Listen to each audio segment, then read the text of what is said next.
Hello and welcome to Last Time On. This is the podcast for people who have time to watch all that prestige television. No. We do? No. We do. I'm Xhafer. We are Ben. We are Victor, and you're listening to the only podcast on the internet hosted by chocolate, vanilla, and strawberry. Yes, we are the 2%ers. I will let you, the listener, try to figure out which one's which. Get in the Discord. Tell us who you think each of us is. This brings up a completely unrelated topic. I might have brought this up to you guys before, but my first job ever when I was a kid, I was like 15 years old, and I got a job working at Baskin-Robbins, and I acquired a very unique skill. I was able to guess what flavor of ice cream was your favorite just based on how you look. and it's uncannily accurate. But yeah. So looking at Ben, I would say your favorite is probably mint chocolate chip. Oh, God, no. No? Okay, totally. Never mind then. That's hilarious. Because that's my favorite. It is? Yeah. Shit. I'm a mint chocolate chip or a cherry chip guy. I wouldn't have guessed the cherry thing, but it's just weird. So, okay, here we go. You're going to call me racist, but just different ethnicities seem to prefer different types of ice cream. I don't know what it is. So, wait. Are you saying Ben likes mint chocolate chip because he's white? Yeah. White people love their fucking mint chocolate chip, dude. I don't know what it is. Well, I can tell you. I can't stand that crap. I think it's awful. But I don't know how white this is. My father-in-law, mint was too much for him. Just get him chocolate chip ice cream. Huh, okay. That is, oh no, mint chocolate chip, there's too much flavor in there. Like vanilla with chocolate chips or chocolate Yes. with chocolate chunks? Vanilla with chocolate chips. Yeah. Like me, I love like pineapple and strawberry and that kind of stuff, and that tracks because people of Hispanic heritage almost always gravitate towards the more fruitful flavors. I do like a fruity ice cream. Like I like a sorbet. Like the Fabuloso. And I don't know what it is. I don't know what it is about the Middle East, but people of Middle Eastern persuasion, weirdest damn thing. They would almost always order some kind of coffee-flavored ice cream, like Jamocha almond fudge or cappuccino or something, and they would always ask for pineapple on top, like that little pineapple topping, like pineapple and coffee.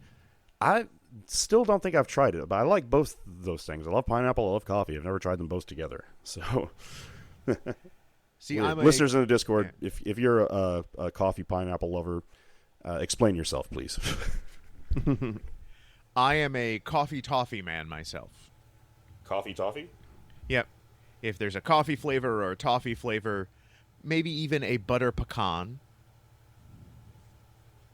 Okay. In the light browns, that's where I know I'm always finding the good shit. Nice. Well, speaking of finding good shit, we find a lot of shit in this episode. We find what some of the world might think is good shit in this episode. We've got Season 1, Episode 5, Got Milk. Got milk. Excuse me? The Got Milk commercial.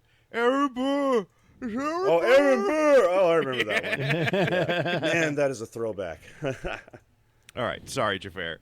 No, you're good. We make jokes. That's what we do here. That's what we do. At least what we attempt to do. We open in motion at the ER as a kid and an off-duty nurse move equipment around. And this got me. Have we seen a ute so far in this show? We've seen, I think this might be we see all the kids in the first episode. But since the happening, since not a lot of children. Yeah. And this made me instantly sad. Just like, oh, childhood is gone. Yeah. Like, there is no kid playing a game.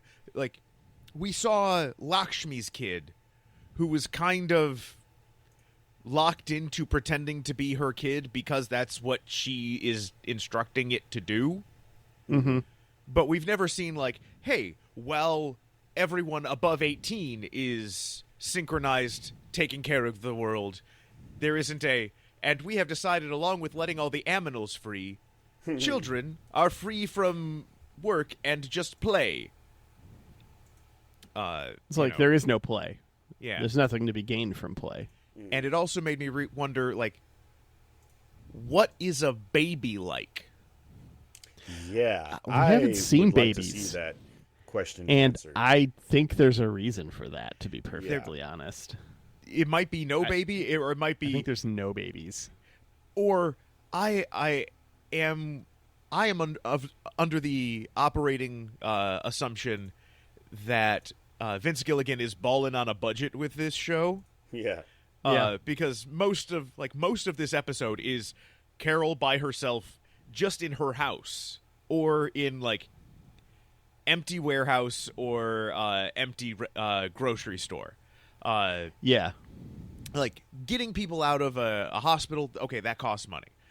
Doing all the big choreographed stuff, that costs money. But it also, like, when 45% of your episode, or 45 minutes of your 50-minute episode is woman alone in house, you're saving some money. But I also was just like, is it because in the story, in the world, the baby would be born and instantly be hive-minded and not crying and like do that weird could fly an disconcerting airplane thing? if you get a booster seat in the airplane, so the little toddler can fly. Yeah, and it's sort of just, are we not seeing that because, oh no, it killed everyone under 5, or because Vince Gilligan is just like, I'm not showing a weird CGI baby face of weird serene baby. Yeah, it ain't gonna look right. I would much prefer that shit's referred to off screen. Be talking about, oh yes, we have a new Hive member who just got out of the crib and his legs are about to function enough so that he can start driving soon. Granted, we'll have to install some stilts, but I don't want to see that shit. That shit's creepy. I would fathom a guess that your brain has to be developed a certain amount for you to be able to join the Hive. So it might be that all the babies are like in a baby depot somewhere getting taken care of. They got like a hamster ball. You centralize all the resources you can, Yeah, that would make sense. Yeah. Come on down to Baby Depot. We've got everything you need. The Hive really dislikes changing diapers, so they just have like babies in like held up so that they can just shit. Not worry about it. Yeah, You've got like a whole setup. You could have like a drone that goes over to like picks them up with the crane. It's like No, everything it's is like, so see how that mechanical doesn't and precise. It'll dip them in a like dunk their booty in a little tub just to wash all that out. And then Now, I also, have either of you ever seen that clown head squeezy toy in real life? Yes. Interesting. This is another thing. I've never seen one of those. It's a thing I've only ever seen in TV. And we cut over to Carol, who, as there's just people moving around, she's just squeezing the clown squeezy head guy. And we get a interesting phone call here. You okay there? Sorry, I'm breaking up laughing. The Game Awards are on right now. And J.J. Abrams just came out, and as soon as J.J. Abrams came out, I heard Beth from the other room yell, "J.J. Abrams, you go to hell." The Game Awards, like video game awards? Yeah. Oh shit! I didn't think that was until January. Huh? No, it's quite literally right now as we're recording. Oh shit! Well, what are we doing recording, man? God damn it! I'm just kidding. Because I've never watched a second of the Video Game Awards, and apparently Ben doesn't know when things are. Well, it's because I don't care. Unlike Beth, I appreciate giving Victor Garber work. So you go, J.J. Abrams. Look, that's also you Greg do one Greg thing Grunberg. right. Two things right. Giving Greg Grunberg and Victor Garber work. Everything else J.J. Abrams does, questionable at best. Anyways, the phone rings, and the world is like ignoring it. So Carol goes and answers, And as we said, it is Lakshmi who yells at Carol for making her son cry. I'm gonna cry! I'm gonna cry!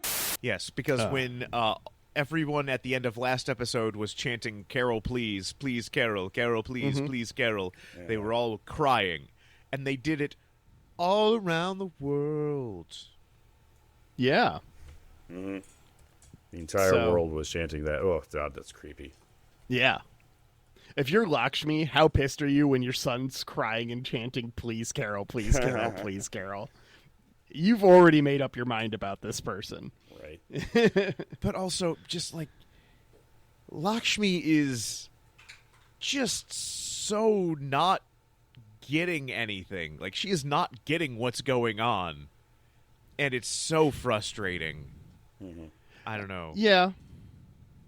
Because I don't know, I like to think as a parent, if Henry got hived, my overriding parental instinct would be get my son back.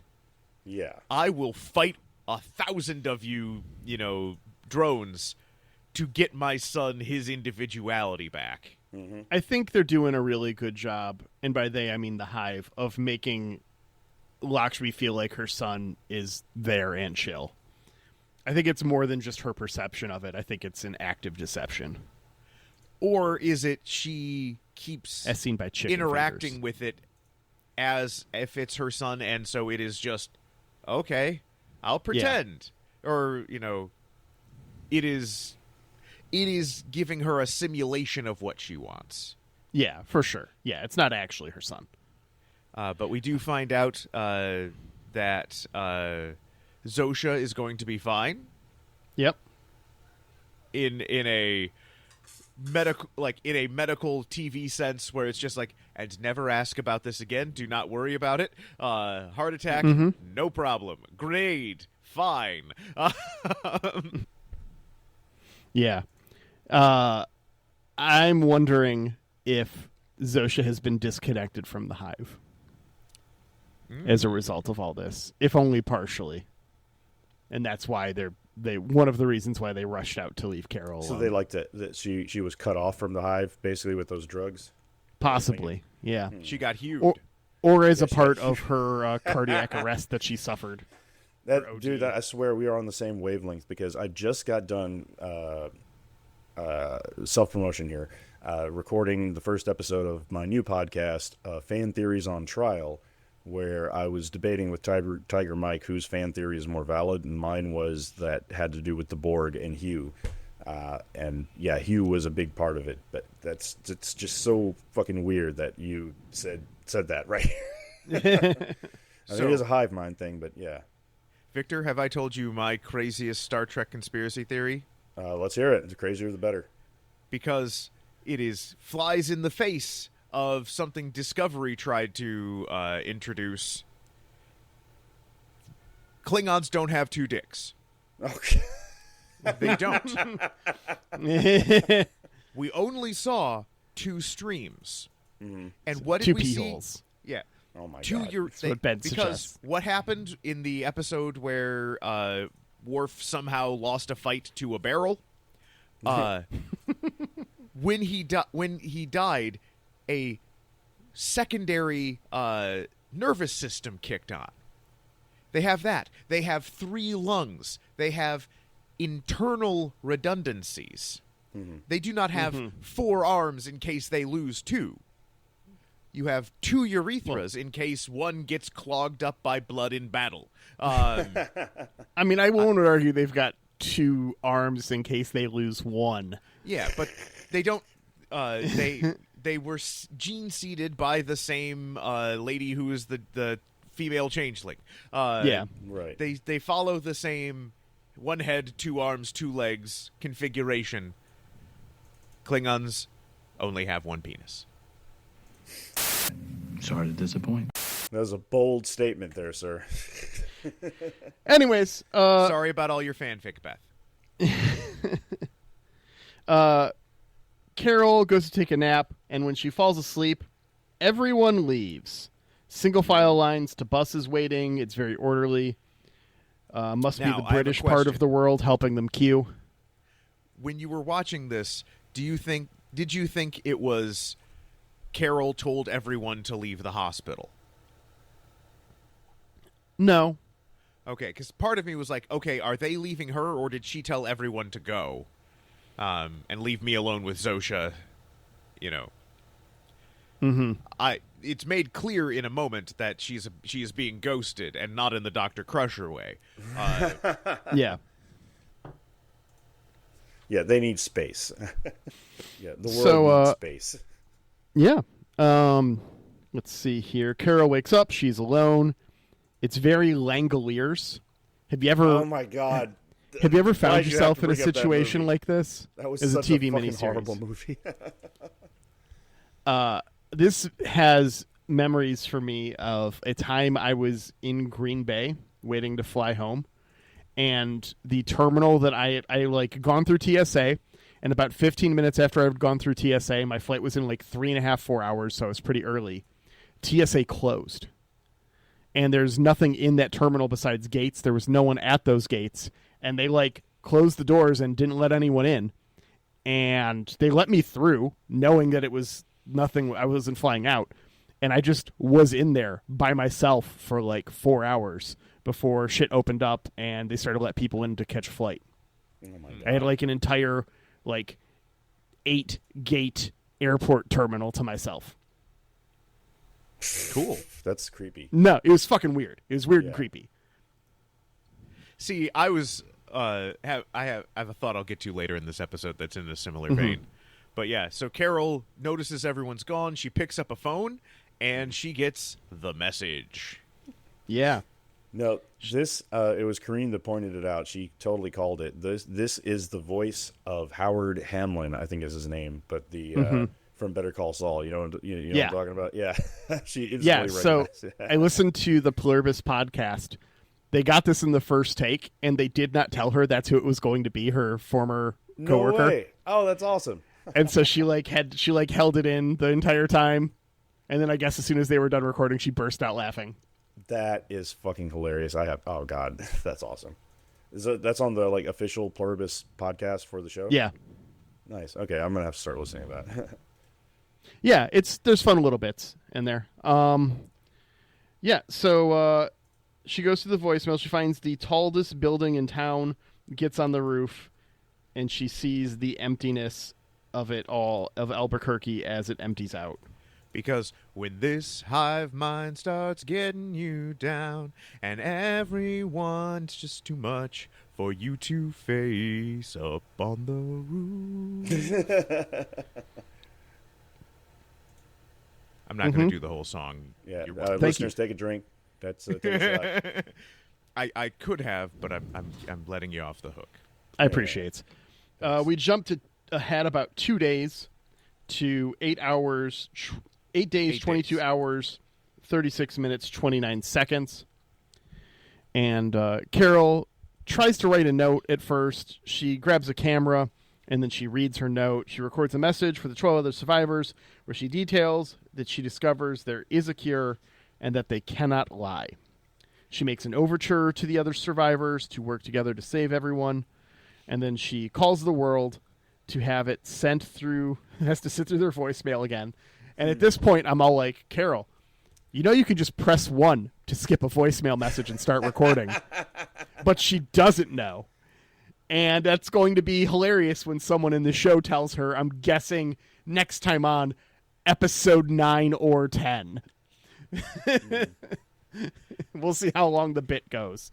But it is funny. She's just like, I've got a message. I want you to make a copy for everyone. You're not going to like it. And you are going to translate it for the people who don't speak English. I also appreciated that she hid all the booze before she recorded it.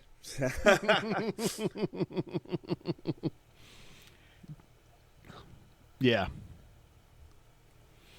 But how do they retrieve this this package, Victor? Via crane drone. Yeah. Yep. I love that little drone.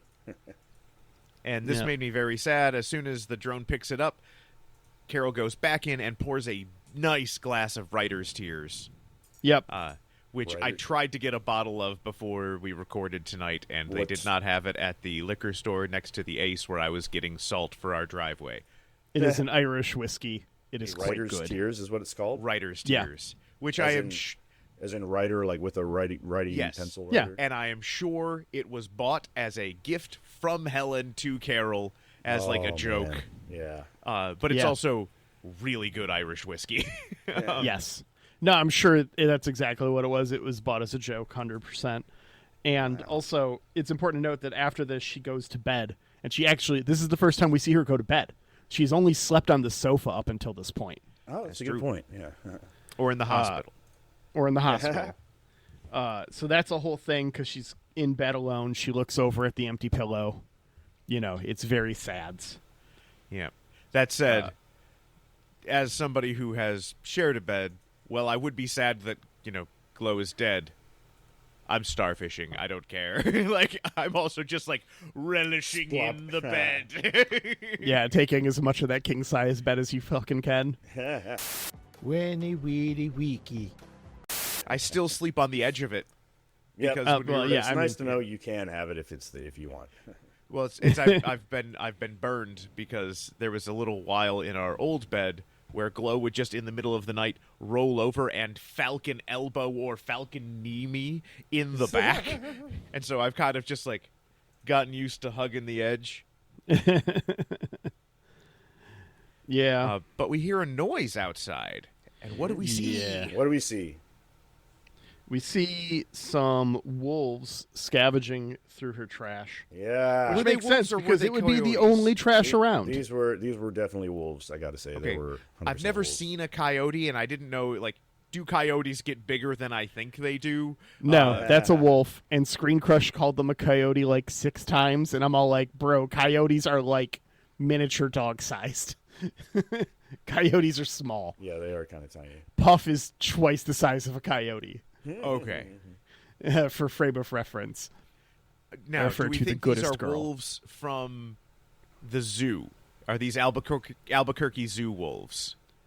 They might be wild wolves because Do they she's have- she's on the edge of town. So there's a whole But thing there. Are there wolves in New Mexico? There's wolves kind of all over. I mean, wolves will go anywhere they can fucking survive. But I know we murdered the hell out of them. We've murdered a ton of wolves. Yeah. Wolves had a rough time because of humans. Wolf distribution. Well, while Ben looks this up, I did want to point out this makes sense because they are scavengers. Okay, there we go. Mexican gray wolf. There Yeah. we go. And there would not be much for them to scavenge because there's no trash, there's no roadkill. Their normal sources of food have probably been completely removed. So, I didn't recognize them because they weren't wearing a sombrero with the maracas. okay.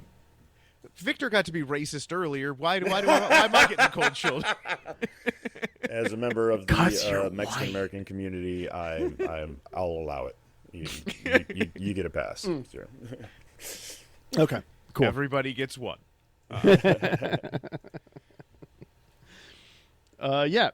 So she calls Zero again, has to sit through the voicemail again, and she asks them to turn all the lights on, hoping that will scare away the wolves. But she needs I to do be wonder, more specific. She worded that Yeah. She worded, "I want all the lights on everywhere." That's exactly what I was about to make Oh, a joke God, about. Yes. everywhere. Okay, yeah. It's like you definitely need to be more specific, Carol, because they just turned the lights on in Tokyo and Antarctica and Lakshmi fucking was in the everywhere. middle of a nap, and now she is even more pissed at you. It would be daytime over there, but yeah. Well, I'm assuming Lakshmi's in India. I don't know that they've told us that. Well, that's why I said a nap and not sleeping. Okay. That's Anyways, I did have a thought here right around this point where she did you guys notice the book on Helen's side of the bed? It is very prominently Shit. prominently framed. I didn't write notes about it, but yes. But what was it? So all the lights come on, and Carol reaches over, grabs Helen's sleep mask, which, if you've never tried a sleep mask, I swear by them. I know I look like Ricky Ricardo going to sleep in I Love Lucy. Sleep masks are awesome. They're great.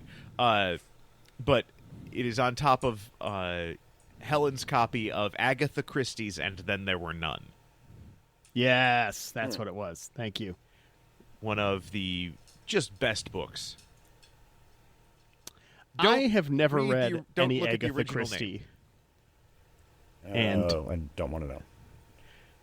It is worse than you think. Yeah? Good to Okay.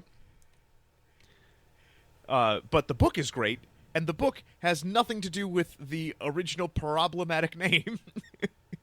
Which is On why a it has scale of been 1 to Lovecraft's dog. Oh my God. Lovecraft's cat and Lovecraft's cat. Okay. Cool. Good enough. Don't need to know anything else. All right. Yeah.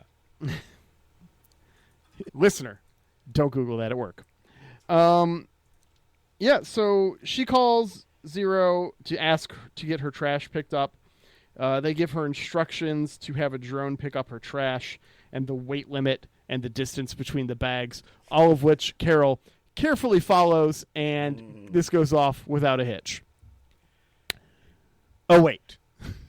Now, I do appreciate that this proves once the world has been hive-minded. She's told no more than 17 pounds and set them 2 feet apart. Imperial measurements 1. Ha-ha! Suck it, metric system. Suck my balls. I really wish we had just moved to the metric system, but whatever. That's okay. There's stuff They call me a about socialist or Imperial, though, whatever. that is still way better. Like but what? Fahrenheit is better for knowing what your day is going to be like than Celsius. No, because that's completely subjective, Ben. Like, that is 100% you're used to that scale, so you understand it. But because it has more numbers in it, It doesn't have more numbers in it. more whole numbers. So, yeah, you just use a decimal point, Ben. Once again, this is your problem. It is not. It is ease of use, not scientific rigor. It is looking at a glance. I know, do I need a jacket today? Yeah, you'd know that if you were used to Celsius. But I can know that by looking at the first number instead of having to get deeper into it. I could also know that by looking at fucking Kelvin. It doesn't mean it's easy to use. Your excuse is literally you don't want to read more than one number, Ben. That's the reason. That is ease. Like, I'm not saying I'm too dumb to get it. I'm saying ease of use. Just read. I mean, you could probably still just read one number and know if you need a coat in Celsius. Well, no, there's a big difference between 20 and 29 Celsius. 29 Celsius, you do not need a coat. But regardless, I also had a thought at this point. 8 days into the apocalypse, I would not be anywhere near where Carol is at because I would just be relishing in the time to still be playing map games. I would be like, what?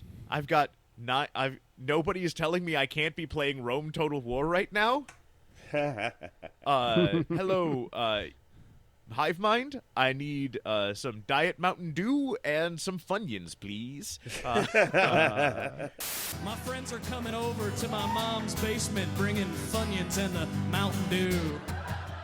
Bring me the most powerful computer in Albuquerque that can run Fate of Iron 3, or Heart of Iron 3. Hearts of Iron 4.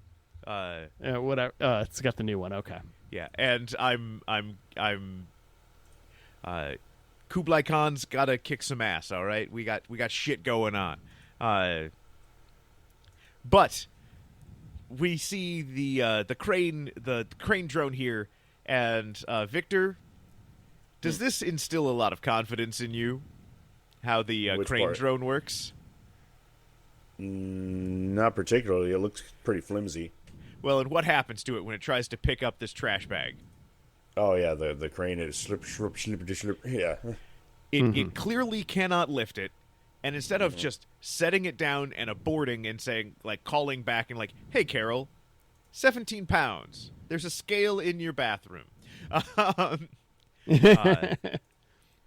It keeps trying to fly away, it ties itself around a light post, and destroys itself. This was such a good. Oh god, dude! This is classic Yeah. Vinny G shot here. Just the static shot of the drone destroying Just itself. destroying itself. Yeah. That is so good. Yeah. But it also was Yeah, I really interesting enjoyed that. in how the hive mind is unable to react to the input request not being fulfilled. Mm-hmm. It does not read 18 pounds abort. It does not just set down. It keeps trying, and also keeps trying right at the light post. She's in a cul-de-sac. There is space. This is like watching your 14-year-old cousin, like, first time driving. It's like, you're going right for the trash can. You're going right for the trash can. We are in a parking lot. You're going right for the trash can.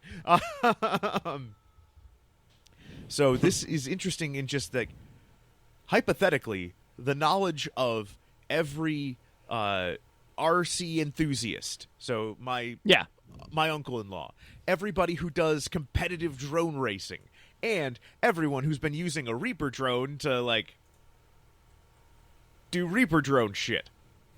All of that combined Drone, knowledge, air quotes. yeah, cannot not crash a drone holding a bag of trash. Yep. She drives the she picks up the trash and drives it to some public bins. She finds some milk cartons, same as we saw them drink at the hospital. And this causes her to check more trash cans, and she continually finds these milk cartons in recycling bins. It's always recycling bins she finds them in, And because she the finds hive them- mind recycles everything. And then she finds more in a dumpster, and then while trying to look, she decides to live that Zoidberg life Zoidberg. and falls right into the dumpster. I'm sad we do not see her get out of this dumpster, because I don't know how she did it.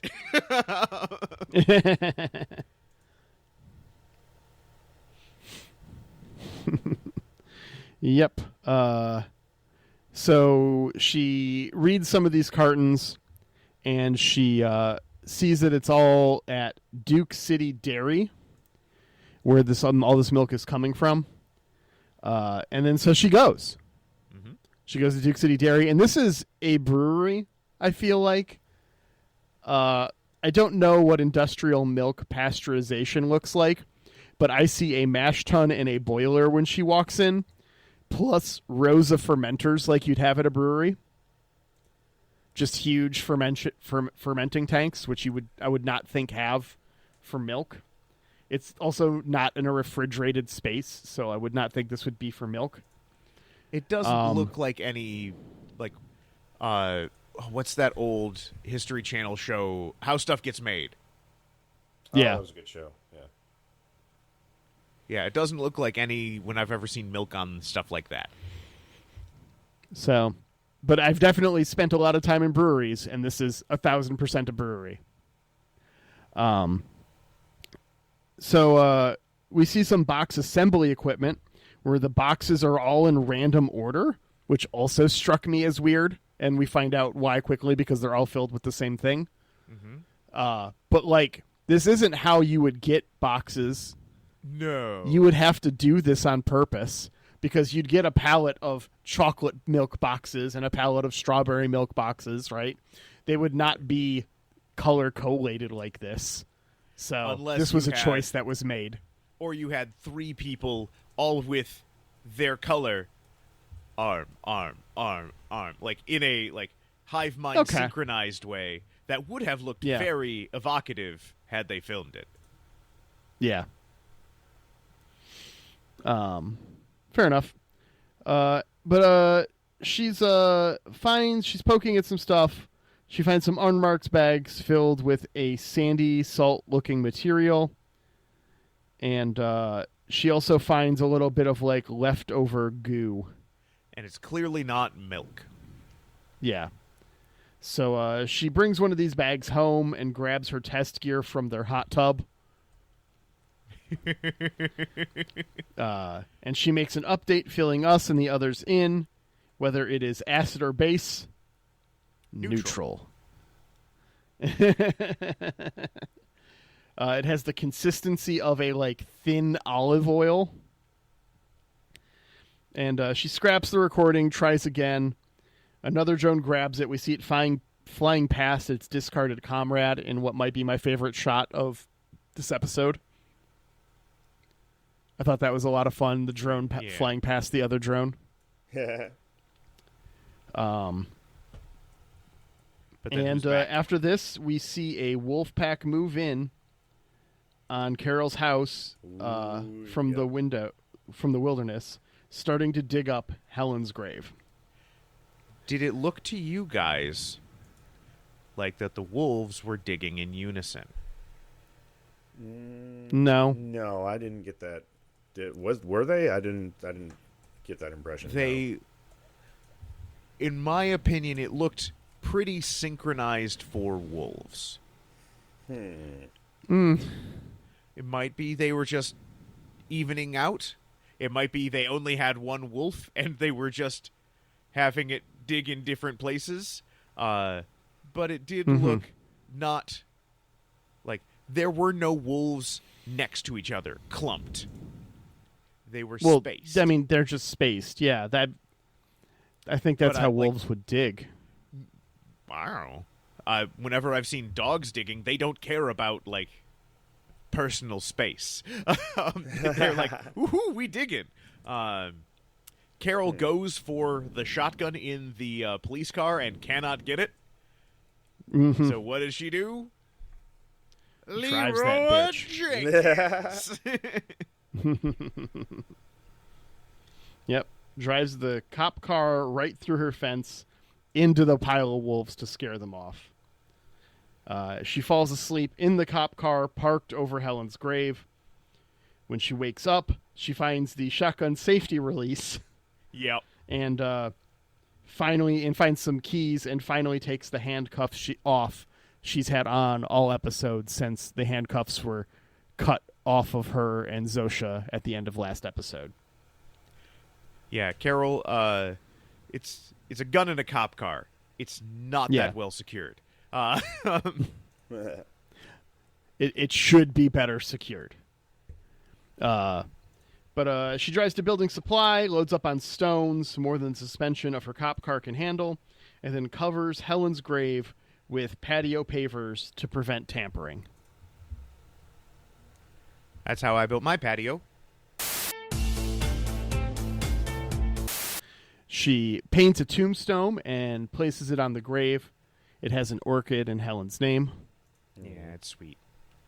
And then Carol sits down to relax. She spills the bag of substrate, finding a barcode. She takes it to Sprouts and rings it up. And, of course, it does nothing because that's not how UPCs work. Nope. But she does kind of feel like it's a dog food bag or something, goes and checks out that aisle and finds a locally produced identical bag. So she goes there. Which is how we find out Carol has never worked a service industry job.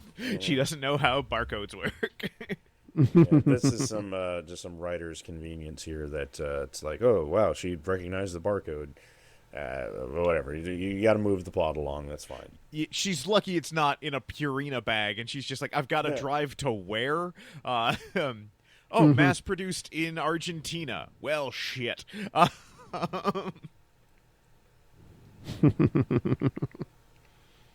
Yep. She finds a way in to the dog food factory and begins looking around. She discovers a cooler filled with all kinds of produce at first. But she keeps going, and she finds something that shocks her. to credits. Under the mystery tarp. Mystery tarp. Yep. Mystery tarp. Fuck your mystery box, J.J. Abrams. We've got a mystery tarp. When did J.J. Abrams have a mystery box? That's a big thing he talked about on Lost, where it's just like, oh yeah, no, people don't care what's inside the mystery box, just that there's a thing to be solved. And it's just like, that's great, JJ, Damon Lindelof, you two, until you get to the point where people really want to know what the fudge is in the box. Yeah. Yeah. Mm-hmm. Bastard. All right. Well, That's the episode. was Got Milk. Yeah. I want to find out just if it is one of your predictions. Fine. What do you guys think the milk is? Oh. Well. I've already watched next episode, and they tell us, and it wasn't my prediction. I put so in my predictions in the Discord what my prediction is, because when I watched this episode, I immediately grabbed my phone, logged into Discord, and made my prediction, just so it has a timestamp on it. So yeah. Well, then never mind. Xhafer already knows, so... Yeah. But that's okay. Well, I mean, at the time, I'll tell you what I thought. I thought it was... it's like some kind of special concoction that they made to sustain themselves. Like, they came up with the perfect protein shake. It's Soylent, yeah. Soylent Green, yeah, 100%. Yep. Same thing. And Corrine actually pointed out to me that she was all just like, yeah, it makes sense that they would use corpses, because it already has everything the body needs in another body. So I'm like, I never thought about it that way. Yeah, well, before we get to predictions, we have to talk about our next episode, roll some dice anyway, just for the sake of rolling dice. Come on, roll. You want to roll die, Ben? Roll some dice. It's always fun to roll dice. Oh, I love that sound. All right, I rolled 19. Okay, well, we're not going to skip 19 episodes. We're just going to watch the next one, which is Season 1, Episode 6, HDP. Carol shares a horrific discovery and learns new truths in the process. Yeah. Mr. Diabate lives life to the fullest in Sin City. If I can't see, I'm throwing up HDP. HDP. HDP. What Dude, does HDP mean to you? Well, he's a Diamond Dallas Page. He's throwing a DDP. But yeah. Is that a wrestling I thought I guess thing? you do an H. It's a wrestling Diamond Dallas Nerds. Page. It's also a home yoga thing. All right, well, let's go to everyone's favorite part of the show. The Predictions! Oh. Lincoln, what are you doing up there? Guessing? I guess no one's coming. I have seen into the future. You ruined the prophecy. I already said mine this episode. Zosha is disconnected from the hive. Okay, so there's yours. Well, I'm just repeating what I put in the Discord that you can see. I put it there on 11. You're trying really hard, almost like you've watched the next episode, Victor. Well, I'm just saying, for the record, 11/25/25 at 10:02 p.m. I said it's people. Yeah, and that's my prediction. That's what Carol found when she lifted up the tarp. People, corpses. The thing is, she looks for a while and then puts the tarp down and then looks past the tarp. I don't think what was under the tarp was the problem, but I might be wrong. Because like, if there's a dead person under tarp, I don't need to look at it for a while. That's fair. Yeah. All right, what's your prediction, Ben? My prediction is Carol, through her shenanigans and bullshit, causes a schism in the hive. A schism, you say? A schism. I just watched that Star Trek episode yesterday. It was one of the scariest episodes ever. But yeah, schism. I once named a LARP event attended by hundreds of people after that episode of Star Trek. It was called Schisms.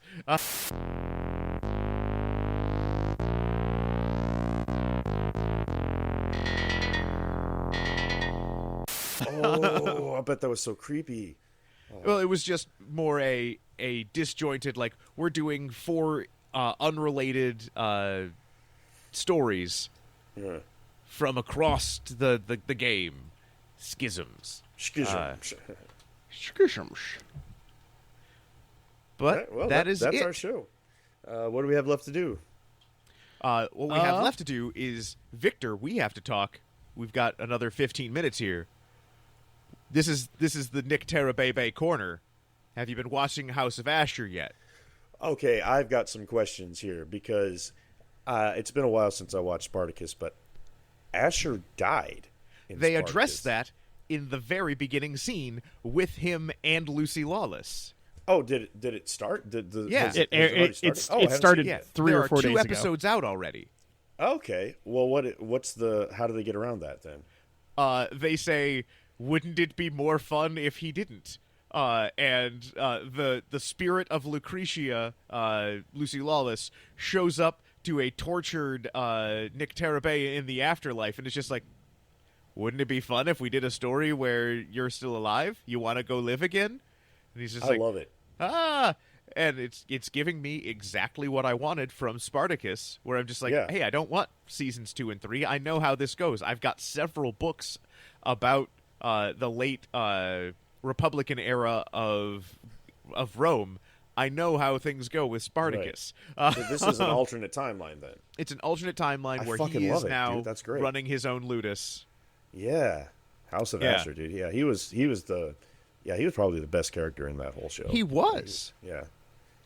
And it makes me very excited because I was so excited. You were there when he shows up in The Expanse. I'm just like, favorite character, and then he Asher, died, and I'm just like, I love the scene where he's like with Avasarala and like on the Expanse like message board forums at the time.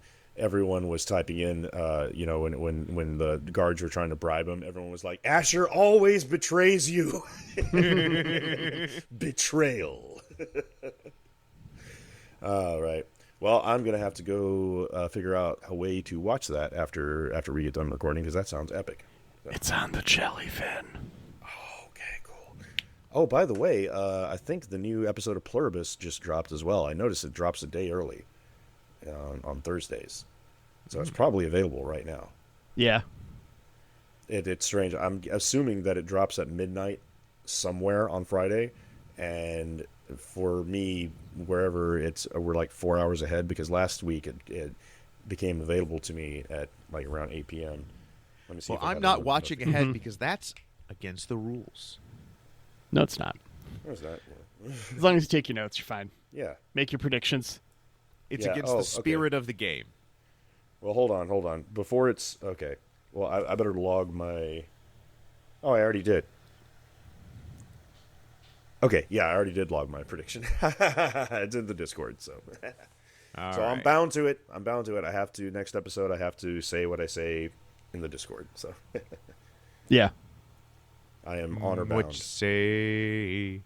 Oh, that although there is this fancy little button here. If I hold it down, it says edit message. Ooh. Well, you just missed my prediction for next episode. What'd you say? What? You can go back into this episode and listen, and you'll find out what my prediction is. God damn, I gotta wait a whole week. Okay. Thank you, Ripe. Hey. Number one band in my Spotify recap? Yeah. If I had a Spotify, Ripe, you would be number one in my recap as well. So thank you They're for great. your song Goon Squad. You should check them out. They got their New Year's concert coming up. Oh. An awesome band. Yeah. Yeah, thank you to you, the listener. If you enjoy our podcast, please leave us a review. It really helps out the show. If you would like to send us a message, go to voicecast.app/LTO, where you just go there, you click a button. You don't have to log in. You don't have to sign up. You don't have to give it any of your information. All you do is just send us a message. You can send us a voice message or a text. And, I saw a thing the other day, an ad for, like, pro tips for podcasters. And it's like, if you want to get more fan interaction, you should probably drop the message like this at the beginning of the show. I meant to bring that up, but maybe next time I'll maybe we can do that if we remember. Yeah, but who knows? Yeah. Either way, if you don't like our podcast, just keep that shit to yourself. Yep, and to everyone at home playing the Last Him On drinking game, Defend straight, defend straight, defend straight, defend straight, defend straight, defend straight, defend straight, defend straight, defend straight, defend straight, defend straight, defend straight, defend straight. Goony. We'll see you next week, Internet.